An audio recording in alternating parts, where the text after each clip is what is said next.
नमस्कार दोस्तों। इस वीडियो में हम हिंदू कैलेंडर से जुड़ी एक बहुत यूनिक चीज के बारे में जानेंगे। आप लोगों ने देखा होगा कि होली हर साल मार्च में ही आती है।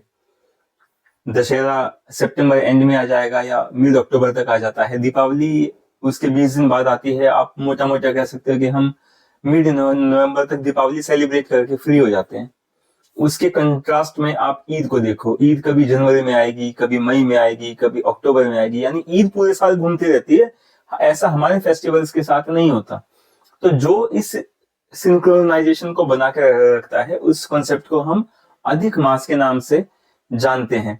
अधिक मास को बहुत जगह खर मास, मल मास और पुरुषोत्तम मास के नामों से भी जाना जाता है।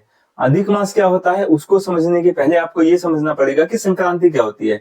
सूर्य जिस दिन राशि परिवर्तन करते हैं उस दिन को संक्रांति कहते हैं। साल में 12 महीने होते हैं, हर महीने में एक संक्रांति आती है, तो साल में 12 संक्रांतियां होती हैं। अब वापस अधिक मास पर आते हैं। जब दो अमावस्या के बीच में कोई संक्रांति ना पड़े, जब दो अमावस्याओं के बीच में कोई संक्रांति ना पड़े, उस मास को अधिक मास कहा जाता है। अधिक मास का हमने अलग से नाम नहीं दिया।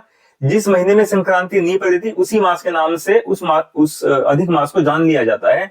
मान लो सावन महीने में संक्रांति नहीं पड़ी तो हम कह देते हैं उस उस साल में एक अधिक सावन आएगा। अब हमारे फेस्टिवल्स सेम टाइम पे क्यों रहते हैं, उसका कारण जानिए।